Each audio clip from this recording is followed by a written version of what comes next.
Good morning, students. I am Sonal Yadav and lecturer at Bharti College Dur. Subject Computer Troubleshooting and Maintenance. Diploma 5th same CSE। तो सबसे पहले हम देखते हैं syllabus. Chapter 1 fundamentals. इसमें है definition, trouble shooting, diagnosis and classifications of faults, hardware faults, static faults, dynamic faults and next topic है software faults, system software faults and application software faults. तो सबसे पहले हम देखते हैं इसमें first topic definition, trouble shooting.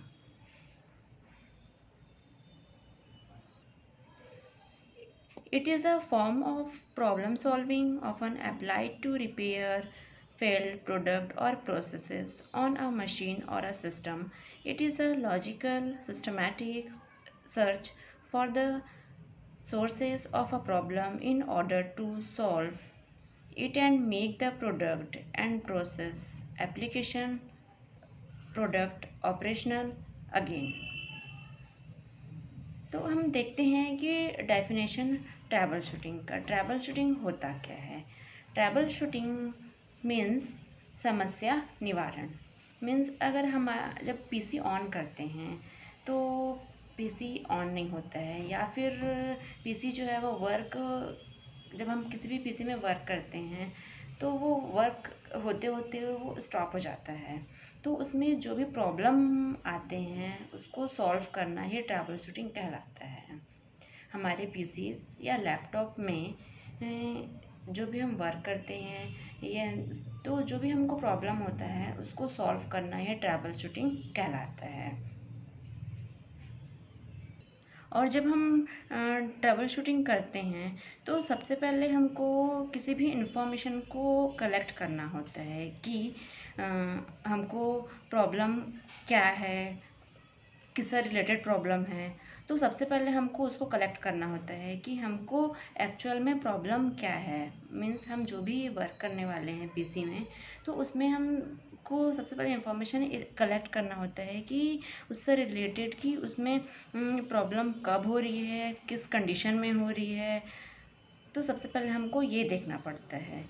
और अगर कोई एरर मैसेज आ रहा है तो क्या मैसेज है। तो उस सिस्टम में हमको अगर हमको कोई चेंज करना है तो सबसे पहले हमको ये सारे इन्फॉर्मेशन होना चाहिए कि हमको कैसा प्रॉब्लम है, कौन सा प्रॉब्लम है और उस प्रॉब्लम को हमको कैसे शॉर्ट आउट कर सकते हैं।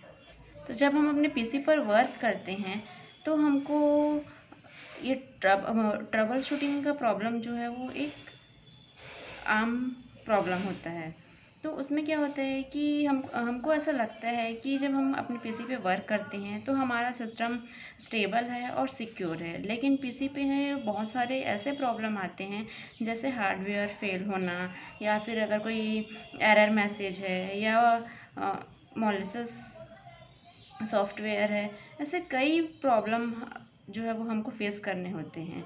या फिर हो सकता है कि हमारा जो केबल वायर है वो लूज़ हो, तो जिससे भी हमारा पीसी जो है वो सही तरीके से वर्क नहीं कर रहा होता है। तो ये सब प्रॉब्लम को सॉल्व करना ही ट्रबल शूटिंग कहलाता है। तो इसमें जो सिम्टम्स होते हैं उसको आइडेंटिफाई करना ज़रूरी होता है ताकि हम उस प्रॉब्लम को सॉर्ट आउट कर सकें। तो ये प्रॉब्लम को सॉर्ट आउट करना ही ट्रबल शूटिंग कहलाता है। तो हम अब देखते हैं कि हमको कौन कौन से हमारे पीसी में कौन कौन से प्रॉब्लम आते हैं जिसको हम सॉर्ट आउट कर सकते हैं। तो हम देखते हैं इसमें कौन कौन से प्रॉब्लम क्रिएट होते हैं।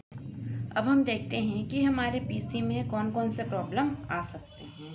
तो हम फर्स्ट देखते हैं any power on startup failure और लॉकअप्स। तो इसमें क्या होता है कि हमको सबसे पहले चेक करना होता है कि क्या हमारा जो पावर है वो स्विच ऑन है, या फिर पावर सप्लाई का जो केबल है वो सही तरीके से लगा है या नहीं, या फिर यूपीएस वीसीटी ऑन है कि नहीं। तो सबसे पहले हमको चेक करना होगा कि जो पावर स्विच है वो ऑन है कि नहीं। तो और यदि पावर केबल जो है वो सही तरीके से नहीं चल रहा है तो उसको हमको चेक करना होगा। सबसे पहले उसको हमको मल्टीमीटर से चेक करना होगा कि पावर केबल जो है वो सही है कि नहीं। तो ये जो है वो हमको सबसे पहले चेक करना पड़ता है कि हमारा जो पावर स्विच है वो ऑन है कि नहीं। तो उससे रिलेटेड भी हमको प्रॉब्लम आ सकते हैं। नेक्स्ट है हार्ड डिस्क और fan simultaneously fail to spins. तो इसमें एडवांस्ड CMOS फीचर्स में जाकर फर्स्ट बूट डिवाइस को देखना चाहिए कि वो डिवाइस जो है वो सही तरीके से वर्क कर रहा है कि नहीं। और जो उसमें फ़ैन लगे होते हैं वो भी हो सकता है कि फ़ैन जो है वो नहीं घूम रहा हो। तो फ़ैन भी जो है वो फेल हो सकता है, जिससे कि हमारा PC सही तरीके से वर्क नहीं करेगा। नेक्स्ट है over heating due to fan failure. अगर जो फ़ैन है CPU में फ़ैन लगा होता है ओवर हीटिंग के लिए, तो अगर वो फ़ैन जो है वो ओवर हीट हो जा रहा है या फिर वो फ़ैन सही तरीके से घूम नहीं रहा है तो भी जो है वो हमको प्रॉब्लम जो है वो फेस करने पड़ सकते हैं। नेक्स्ट है electric shock fit on the system cases और कनेक्टर्स। तो जब हम सिस्टम को ऑन करते हैं तो हमको क्या है कि इलेक्ट्रिसिटी जो सप्लाई होता है तो उसमें हो सकता है कि सॉकेट जो है वो सही तरीके से लगा है कि नहीं। उसमें जितने भी वायर्स हैं, केबल्स हैं, वो सारे केबल्स कनेक्टेड हैं कि नहीं, उसको सबसे पहले हमको चेक करना पड़ेगा। और हमारा जो स्विच है वो ऑन है कि नहीं, उसमें जो इलेक्ट्रिक सॉकेट लगा रहता है वो सही तरीके से लगा है कि नहीं। या फिर अगर उसमें हो सकता है कि वो सही तरीके से लगा है लेकिन उसका जो केबल है वो केबल में जो वायर है उसमें कनेक्शन प्रॉब्लम हो सकता है, तो हमको ऐसे भी प्रॉब्लम आते हैं। नेक्स्ट हम देखते हैं प्रॉब्लम रिलेटेड CPU। अब हम देखते हैं कि CPU से रिलेटेड क्या प्रॉब्लम हो सकता है। तो वैसे तो जो प्रोसेसर है वो बहुत कम ही फेल होती हैं, लेकिन सिस्टम में फॉल्ट का कारण गलत कॉन्फ़िगरेशन, ओवर हियरिंग या फिर और भी एलिमेंट्स हैं वो भी ख़राब हो सकते हैं CPU से रिलेटेड। तो हम देखते हैं कि CPU से रिलेटेड हमको कौन कौन से प्रॉब्लम आ सकते हैं।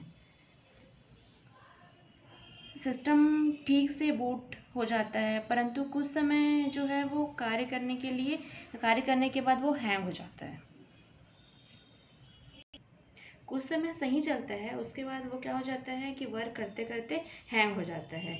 तो उसमें हमको ये चेक करना चाहिए कि CPU जो फ़ैन है उसको चेक करें कि वो सही से घूम रहा है या नहीं। CPU की वोल्टेज को चेक करना चाहिए और CPU पर सही तरीके से जो हीट सिंक लगा है या नहीं, ये भी हमको चेक करना चाहिए। मीन्स उसमें जो हीट सिंक लगा होता है CPU में, वो जो हीट सिंक है वो सही तरीके से लगा है या नहीं, ये भी हमको चेक कर लेना चाहिए। हीट सिंक या CPU के बीच की थर्मल पेस्ट, उसको भी हमको चेक कर लेना चाहिए कि वो सही तरीके से लगा है कि नहीं। तो थर्मल पेस्ट की जो लेयर होती है उसको भी हमको चेक कर लेना चाहिए कि वो जो लेयर है वो सही तरीके से है कि नहीं। और नेक्स्ट है ओवरलोडिंग के बाद सिस्टम बूट नहीं होता है, तो हमको ये भी चेक करना चाहिए कि और इसमें हमको ये भी जब ओवरलोडिंग करते हैं तो वो सिस्टम बूट नहीं होता है, तो हमको ये पता होता है कि ओवरलोडिंग संभव नहीं है। क्योंकि CPU को करंट रेटिंग पर हमको सेट करना पड़ता है। मीन्स करंट रेटिंग पर सेट करना है और CPU कोर वोल्टेज को थोड़ा सा बढ़ाकर देखना चाहिए, जिससे कि हम क्या कर सकते हैं, उसको ओवरलोडिंग से बचा सकते हैं। और ऐसा करने से अगर हमको कोई भी फ़र्क नहीं हो रहा है या हम जो वर्क कर रहे हैं उसमें कोई भी चेंजेस नहीं हो रहा है, तो हमको क्या करना चाहिए कि लोअर सेटिंग को क्लोज कर देना चाहिए, ताकि और जब तक सिस्टम को चालू नहीं हो जाता तब तक उसको क्या कर देना चाहिए, क्लोज कर देना चाहिए। लोअर सेटिंग को क्लोज कर दें तब तक जब तक कि सिस्टम चालू नहीं हो जाता। ओवरलोडिंग के बाद जब सिस्टम चालू हो जाता है तब कुछ समय के बाद फिर से हैंग हो जाता है। तो यह समस्या सिर्फ सीपीयू के ओवरलॉकिंग के कारण हो सकता है। तो उसके बाद हमको फ़ैन को चेक करना चाहिए और सीपीयू और हीट सिंक के बीच के थर्मल पेस्ट को भी चेक करना चाहिए। नेक्स्ट है, ओवरलोडिंग के बाद अगर सिस्टम मेमोरी एरर देता है, ठीक है, ओवरलोडिंग हो जाता है, उसके बाद सिस्टम मेमोरी एरर देता है, तो ऐसा इसलिए होता है क्योंकि मेमोरी बस स्पीड का एफएसबी बस स्पीड से होता है। इसका रिलेशन जो है वो एफएसबी बस स्पीड से हो जाता है। तो एफएसबी स्पीड को बढ़ाने का मतलब मेमोरी को बढ़ाने से है। तो इससे क्या होता है कि ये जो प्रॉब्लम होते हैं वो सारे डिटेक्ट हो सकते हैं। तो हमको सीपीयू से रिलेटेड ये सारे प्रॉब्लम आते हैं जिसको हमको शॉर्ट आउट करना होता है। नेक्स्ट है problem related to SMPS. SMPS means switch mode power supply. तो इसमें क्या होता है हम देखते हैं इस रिलेटेड प्रॉब्लम। तो सबसे पहले इसमें सिस्टम जो है वो पूरा डेड प्रतीत होता है और इसमें ना ही इंडिकेटर ग्लो होता है और ना ही फ़ैन की आवाज़ आती है। तो इसमें सबसे पहले हमको ये चेक करना होता है कि एसी लाइन वोल्टेज है कि नहीं। तो सबसे पहले हमको उसको चेक करना होता है। नेक्स्ट है कि एसी लाइन सिलेक्टर स्विच को चेक करना पड़ता है और फिर पावर केबल को चेक करें और उसको देखें कि वो सही तरीके से लगी है या नहीं। अब हमको ये चेक करना होता है कि पावर सप्लाई की जो आउटपुट वोल्टेज हैं उसको चेक करना पड़ता है और यदि वो आउटपुट वोल्टेज नहीं मिलता है तो एक एक करके हमको सभी ऐड ऑन कार्ड निकाल कर उसके आउटपुट वोल्टेज को चेक करना होता है, ताकि जो ऐड ऑन कार्ड है उसको निकालने पर यदि उसमें सही वोल्टेज प्राप्त होता है तो उसका मतलब ये है कि एक या उससे ज़्यादा ऐड ऑन कार्ड में शॉर्ट सर्किट है।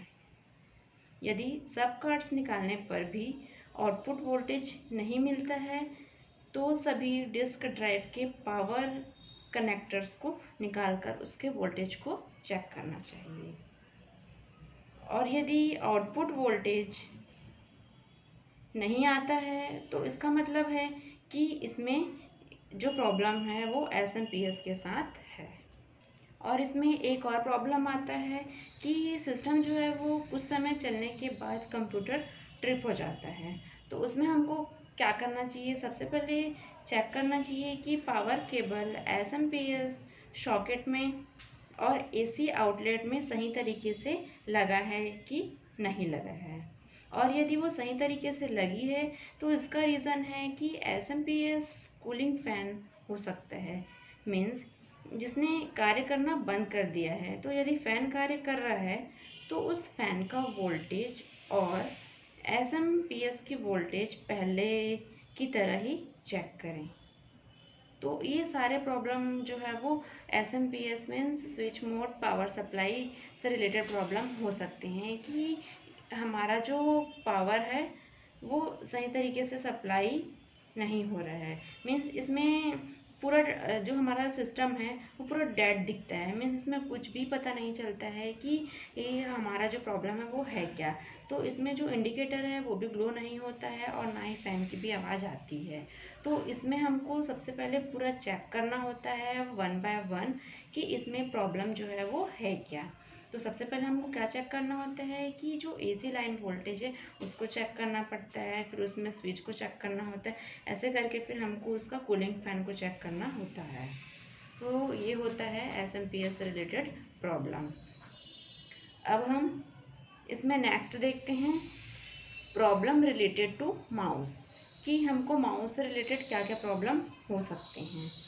तो माउस में भी हमको बहुत सारे प्रॉब्लम हो सकते हैं, जैसे कि माउस जो है वो सही तरीके से नहीं चलता है, तो माउस को खोलकर उसके रोलर या बेल को साफ़ करना चाहिए, ताकि माउस के रोलर पर जो भी डस्ट है वो डस्ट जम जाने से भी माउस जो है वो सही तरीके से नहीं चलता। तो उस डस्ट को साफ़ करना चाहिए और उसको चेक करना चाहिए।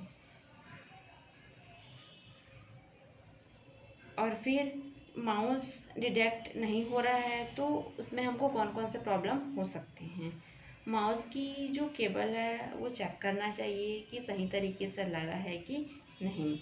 माउस के पिन मुड़े हुए होना चाहिए। SMPS सप्लाई सही नहीं हो सकता है कि जो SMPS सप्लाई है वो सही तरीके से नहीं हो रहा हो। जैसे कि SMPS मीन्स होता है स्विच मोड पावर सप्लाई। तो हमको ये भी चेक करना चाहिए कि जो SMPS सप्लाई है वो सही तरीके से है कि नहीं, उसका जो केबल है वो सही तरीके से लगा है कि नहीं, उसमें जो वोल्टेज है वो सप्लाई हो रहा है कि नहीं। तो माउस ड्राइवर जो है वो सही तरीके से इंस्टॉल नहीं होने की वजह से भी माउस से रिलेटेड प्रॉब्लम आ सकता है। तो इसमें हमको उसको शॉर्ट आउट करने के लिए जो माउस ड्राइवर है उसको इंस्टॉल करना चाहिए। और फिर उसको इंस्टॉल करने के लिए हमको कंप्यूटर को सेफ मोड मीन्स F8 पे बूट करना चाहिए। और हमको इससे रिलेटेड एक और भी प्रॉब्लम आ सकता है कि जैसे कि हम सिस्टम को F8 की दबाकर स्टेप बाय स्टेप कॉन्फ़िगरेशन से हम स्टार्ट कर सकते हैं और हम उसको इंस्टॉल भी कर सकते हैं। मीन्स अगर हमारा जो माउस सही तरीके से इंस्टॉल नहीं है तो हमको उसको इंस्टॉल करना चाहिए। सिस्टम में F8 की प्रेस कर रहे हैं और F8 की प्रेस करने के बाद हमको स्टेप बाय स्टेप जो है वो कॉन्फ़िगरेशन इंस्टॉलेशन जो प्रॉब्लम है उसको हमको शॉर्ट आउट करना चाहिए स्टेप को क्लियर करके, जिससे कि हमारा जो माउस रिलेटेड जो प्रॉब्लम है वो शॉर्ट आउट हो सकता है। नेक्स्ट है problem related to hard disk. हम देखते हैं कि हमको हार्ड डिस्क से रिलेटेड क्या क्या प्रॉब्लम फेस करने होते हैं। जैसे कि एडवांस्ड CMOS फीचर्स में जाकर जो फर्स्ट बूट डिवाइस को देखना है और उसमें IDE चैनल चेक करें और वह ये चेक करें कि वो इनेबल है या डिसेबल है। नेक्स्ट है ट्रांसलेशन मोड या फिर एक्सेस मोड को भी चेक करें। HDD means hard disk drive power supply या पावर केबल को भी चेक करें कि वो सही तरीके से लगा है या नहीं। और उसमें जो डेटा केबल है STD का जो डेटा केबल है उसको भी हमको चेक करना चाहिए कि वो केबल सही तरीके से लगे हैं या नहीं। STD के जंपर सेटिंग की भी जंपर सेटिंग को भी चेक करें कि वो सही तरीके से लगे हैं कि नहीं। तो ये जो है वो हार्ड डिस्क से रिलेटेड प्रॉब्लम हो सकते हैं। तो इसको हमको सभी को चेक करना चाहिए कि ये जो प्रॉब्लम है वो हार्ड डिस्क में कौन कौन से प्रॉब्लम हमको फेस करने पड़ सकते हैं। तो ये सभी को हमको चेक करने चाहिए। तो ये सारे हमको प्रॉब्लम हम अभी जो हम स्टेप देखें, any power on a startup failure, lockups, hard disk and fan simultaneously fail to spins, overheating due to fan failure, electronic shocks felt on the system case or connectors, problem related CPU, problem related to SMPS means switch mode power supply, problem related to mouse, problem related to hard disk. तो ये सारे problem हमको face करने हो सकते हैं हमको हमारे PC या लैपटॉप में। तो ये जो है वो हमको ट्रैबल शूटिंग इसीलिए करना होता है कि हमारा जो भी जब हम पीसी स्टार्ट करते हैं या फिर पीसी में कोई वर्क करते हैं तो वो हैंग हो जाता है या फिर स्टार्ट नहीं होता है, तो उसमें जो भी प्रॉब्लम आते हैं, जो भी उसमें प्रॉब्लम क्रिएट होते हैं, तो उस प्रॉब्लम को शॉर्ट आउट करना, उस प्रॉब्लम को सॉल्व करना ही ट्रैबल शूटिंग कहलाता है। मीन्स ट्रैबल शूटिंग मीन्स किसी भी प्रॉब्लम को शॉर्ट आउट करना या उसको सॉल्व करना या किसी भी समस्या का निवारण करना ही ट्रैबल शूटिंग कहलाता है। तो ये था हमारा आज का टॉपिक। So thank you.